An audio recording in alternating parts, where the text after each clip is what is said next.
Now we shall begin. You should answer the questions as you listen, because you will not hear the recording a second time. Listen carefully and answer questions 1 to 5. Hello, Flanders Conference Hotel. Oh, hi. I wanted to ask about conference facilities at the hotel. Have I come through to the right person? You have. I'm the Customer Services Manager. My name's Angela. So, how can I help you? Well, I'm calling from Barrett & Stanson's. We're a medical company based in Perth. Oh, yes? And we're organising a conference for our clients to be held in Sydney. It'll be held over 2 days, and we're expecting about 50 or 60 people. When were you thinking of having it? Sometime early next year, like the end of January. It'd have to be a weekend. Let me see. Our conference facilities are already booked for the weekend beginning January the 28th. We could do the first weekend in February. How about January the 21st? I'm afraid that's booked too. Well, let's go for the February date then. So, that's the weekend beginning the 4th. Okay. Now, can you tell me a bit about what conference facilities you have? Sure. So, for talks and presentations, we have the Tesla room. Sorry? Tesla, that's spelled T-E-S-L-A. It holds up to 100 people, and it's fully equipped with a projector and so on. How about a microphone? Yes, that'll be all set up ready for you. And there'll be one that members of the audience can use too, for questions if necessary. Fine. And we'll also need some sort of open area where people can sit and have a cup of coffee. And we'd like to have an exhibition of our products and services there as well, so that'll need to be quite a big space. That's fine. There's a central atrium with all those facilities, and you can come before the conference starts if you want to set everything up. Great. And I presume there's Wi-Fi? Oh, yes. That's free and available throughout the hotel. Okay. Would you also like us to provide a buffet lunch? We can do a 2-course meal with a number of different options. What sort of price are we looking at for that? Well, I can send you a copy of the standard menu. That's $45 per person. Or you can have the special for $25 more. I think the standard should be okay, but yes, send me the menu. Before you hear the rest of the conversation, you have some time to look at questions 6 to 10.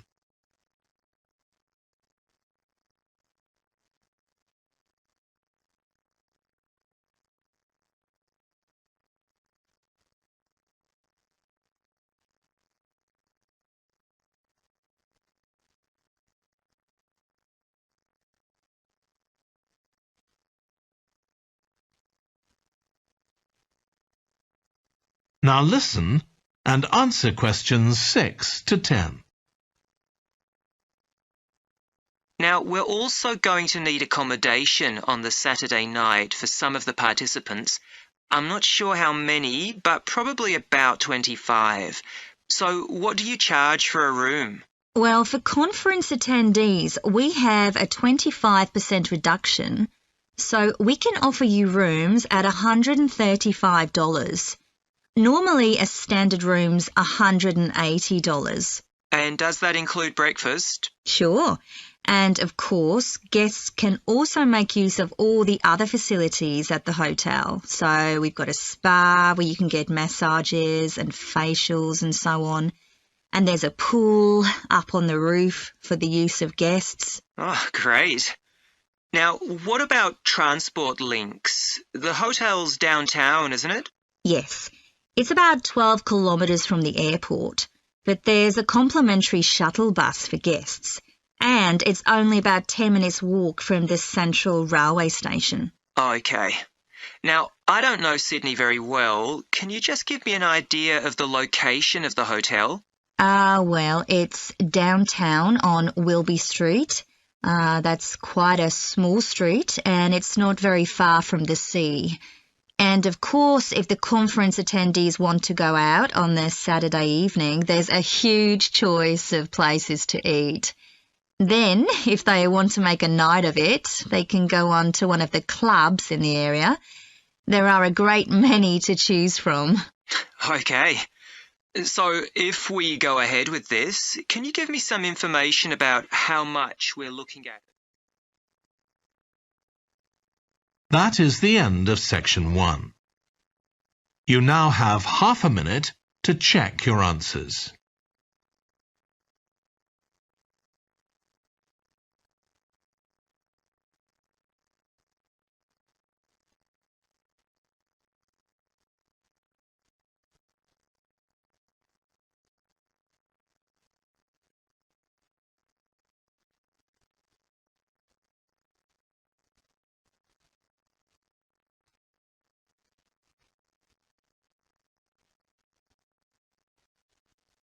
Now turn to section 2.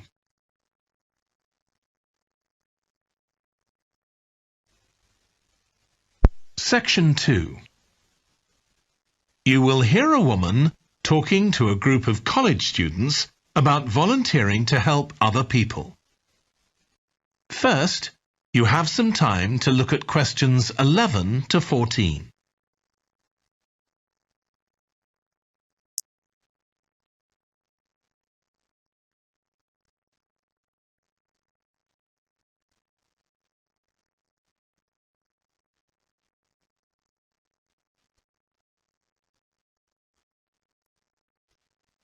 Now listen carefully and answer questions 11 to 14.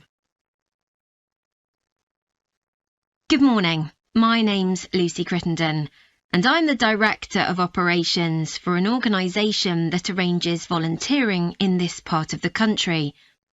I'm hoping I can persuade one or two of you to become volunteers yourselves. Let me start by briefly explaining what we mean by volunteering. Volunteers are teenagers and adults who choose to spend some time unpaid helping other people in some way. Most volunteers devote 2 or 3 hours to this every week, while a few do much more. The people they help may have physical or behavioural difficulties, for example. Volunteers can do all sorts of things, depending on their own abilities and interests. If they're supporting a family that's struggling, for example, they may be able to give them tips on cooking, or recommend how to plan their budget, or how to shop sensibly on their income. They might even do some painting or wallpapering, perhaps alongside any members of the family who are able to do it. Or even do some babysitting, so that parents can go out for a while. The benefit from volunteering isn't only for the people being helped. Volunteers also gain from it. They're using their skills to cope with somebody's mental or physical ill health, and volunteering may be a valuable element of their CV when they're applying for jobs. Employers usually look favourably on someone who's given up time to help others. Significantly, most volunteers feel that what they're doing gives them a purpose in their lives. And in my opinion, they're lucky in that respect, as many people don't have that feeling. Before you hear the rest of the talk, you have some time to look at questions 15 to 20.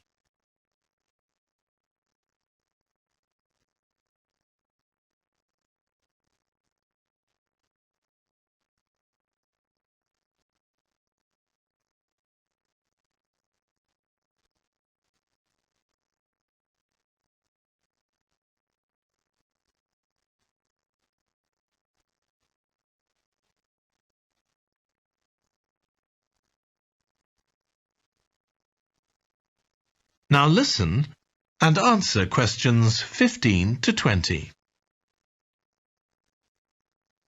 Now I'd like to tell you what some of our volunteers have said about what they do to give you an idea of the range of ways in which they can help people. Habib supports an elderly lady who's beginning to show signs of dementia. Once a week, they, along with other elderly people, go to the local community centre where a group of people come in and sing. The songs take the listeners back to their youth, and for a little while, they can forget the difficulties that they face now. Our volunteer Consuela is an amazing woman.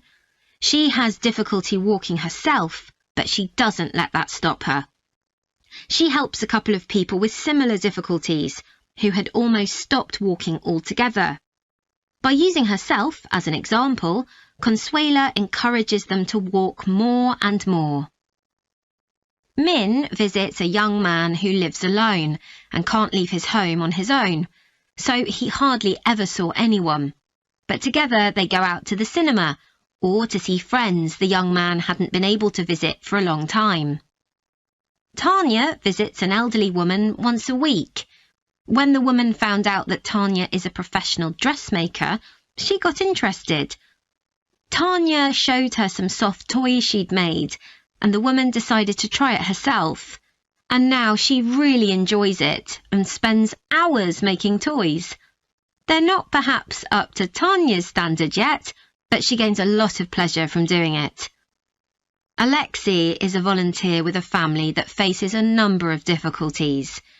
By calmly talking over possible solutions with family members, he's helping them to realise that they aren't helpless and that they can do something themselves to improve their situation.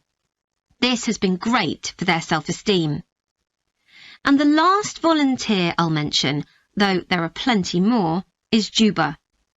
She volunteers with a teenage girl with learning difficulties who wasn't very good at talking to other people. Juba's worked very patiently with her, and now the girl is far better at expressing herself and at understanding other people. OK, I hope that's given you an idea of what volunteering is all about. Now I'd like to talk to you about... That is the end of section 2. You now have half a minute to check your answers.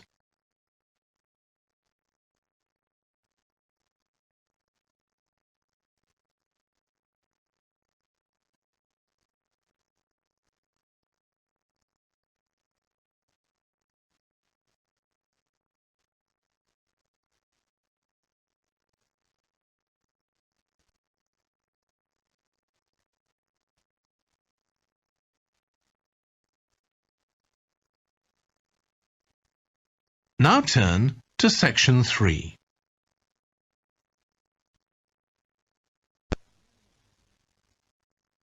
Section 3. You will hear a trainee music teacher called Joe talking to his supervisor about the school marching band that he has been given responsibility for. First, you have some time to look at questions 21 to 26.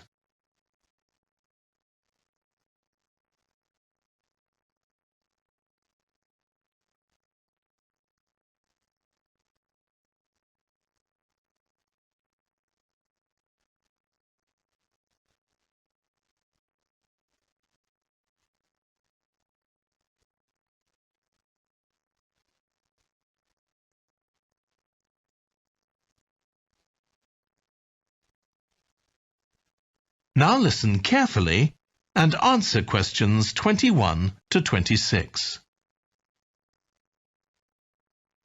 So, how are you getting on with your teaching practice at the high school, Joe? Well, I've been put in charge of the school marching band, and it's quite a responsibility. I'd like to talk it over with you. Go ahead. You better start by giving me a bit of background. Okay. Well, the band has students in it from all years, so they're aged 11 to 18, and there are about 50 of them altogether. It's quite a popular activity within the school. I've never worked with a band of more than 20 before, and this is very different. I can imagine. They aren't really good enough to enter national band competitions, but they're in a regional one later in the term.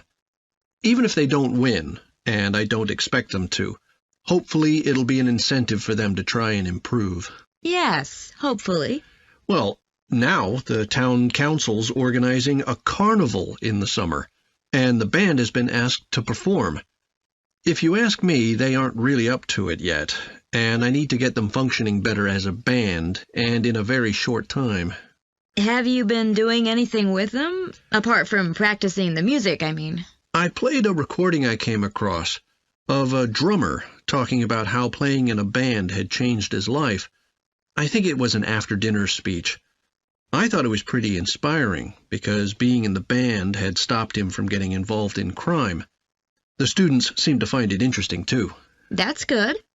I'm planning to show them that old film from the 1940s, Strike Up the Band, and talk about it with the students. What do you think? Good idea. As it's about a school band, it might make the students realize how much they can achieve if they work together. That's what I've got in mind. I'm hoping I can take some of the band to a parade that's going to take place next month. A couple of marching bands will be performing, and the atmosphere should be quite exciting. It depends on whether I can persuade the school to hire a coach or two to take us there.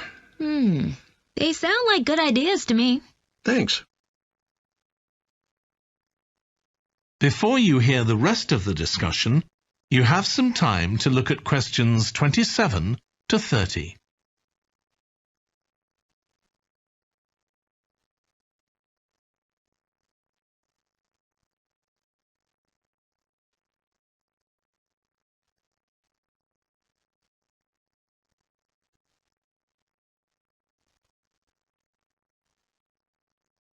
Now listen and answer questions 27 to 30. Can I tell you about a few people in the band who I'm finding it quite difficult to cope with? I'm sure you'll have some ideas about what I can do. Go ahead. There's a flautist who says she loves playing in the band. We rehearse twice a week after school, but she's hardly ever there. Then she looks for me the next day and gives me a very plausible reason. She says she had to help her mother, or she's been ill, but to be honest, I don't believe her. Oh dear. Any more students with difficulties? Plenty. There's a trumpeter who thinks she's the best musician in the band, though she certainly isn't. She's always saying what she thinks other people should do, which makes my job pretty difficult. She sounds a bit of a nightmare. You can say that again.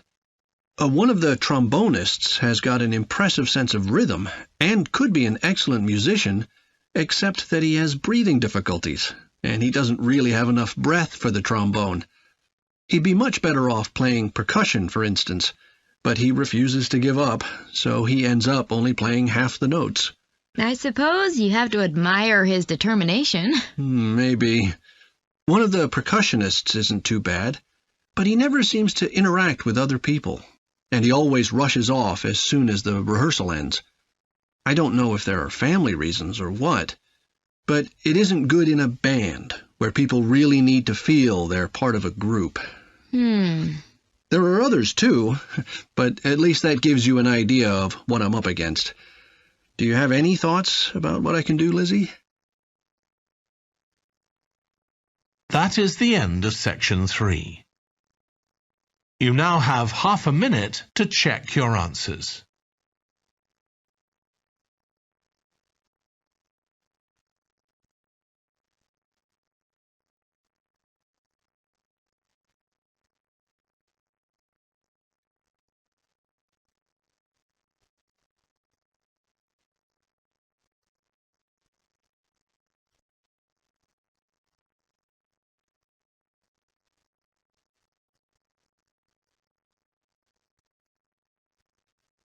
Now turn to section 4.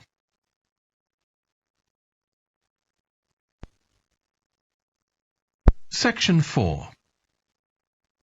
You will hear a British University lecturer in music talking about concerts in an arts festival. First, you have some time to look at questions 31 to 40.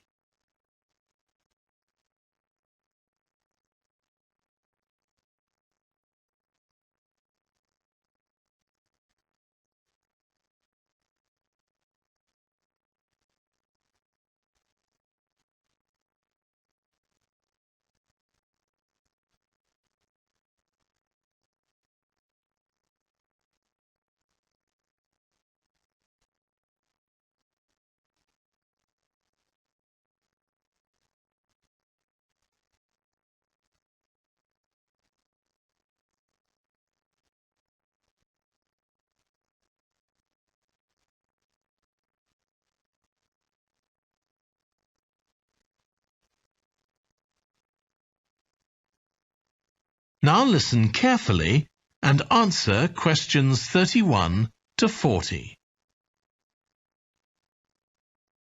As you all know, the university is planning an arts festival for later this year, and here in the music department we've planned 3 concerts. These will be public performances, and the programme has just been finalised. The theme of the festival is links between the UK and Australia, and this is reflected in the music. Each concert will feature both British and Australian composers. I'll tell you briefly about the Australian music, as you probably won't be familiar with that. The first concert will include music by Liza Lim, who was born in Perth, Western Australia, in 1966. As a child, Lim originally learned to play the piano, like so many children, and also the violin. But when she was 11, her teachers encouraged her to start composing. She found this was her real strength, and she studied and later taught composition, both in Australia and in other countries. As a composer, she has received commissions from numerous orchestras, other performers, and festivals in several countries. Liza Lim's compositions are vibrant and full of energy, and she often explores Asian and Australian Aboriginal cultural sources, including the native instrument, the didgeridoo. This is featured in a work called The Compass. Her music is very expressive, so although it is complex, it has the power of connecting with audiences and performers alike. In the festival, we're going to give a semi-staged performance of the Oresteia. This is an opera in 7 parts, based on the trilogy of ancient Greek tragedies by Aeschylus. Lim composed this when she was in her mid-20s, and she also wrote the text, along with Barry Kosky. It's performed by 6 singers, a dancer, and an orchestra that, as well as standard orchestral instruments, includes electric guitar and a traditional Turkish stringed instrument. Lim wrote that because the stories in the tragedies are not easy to tell. The sounds she creates are also disturbing, and they include breathing, sobbing, laughing, and whistling.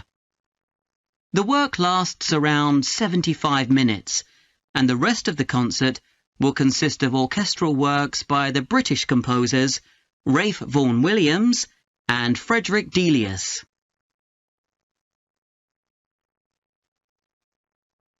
Moving on now to our second concert. This will begin with instrumental music by British composers Benjamin Britten and Judith Weir. After the interval, we'll go to Australia for a piece by Ross Edwards, The Tower of Remoteness. According to Edwards, the inspiration for this piece came from nature, when he was sitting alone in the dry bed of a creek, overshadowed by the leaves of palm trees, listening to the birds and insects. The Tower of Remoteness is scored for piano and clarinet. Edwards says he realized years after writing the piece that he had subconsciously modelled its opening phrase on a bird call. Ross Edwards was born in 1943 in Sydney, Australia, and studied at the Sydney Conservatorium of Music and the Universities of Adelaide and Sydney. He's well known in Australia, and in fact, he's one of the country's most performed composers. He's written a wide range of music, from symphonies and concertos to some composed specifically for children.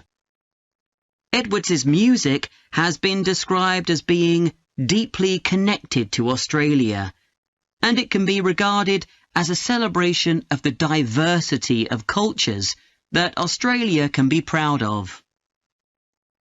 The last of the 3 Australian composers to be represented in our festival is Carl Vine. Born in 1954, Vine, like Liza Lim, comes from Perth, Western Australia.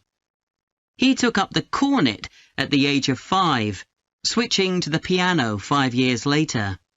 However, he went to university to study physics before changing to composition. After graduating, he moved to Sydney and worked as a freelance pianist and composer. Before long, he had become prominent in Australia as a composer for dance, and in fact has written 25 scores of that type. In our third concert, Vine will be represented by his music for the flag handover ceremony of the Olympics held in 1996. This 7-minute orchestral piece was of course heard by millions of people worldwide, and we'll hear it alongside works written by British composers Edward Elgar and, more recently, Thomas Adès. That is the end of section 4. You now have half a minute to check your answers.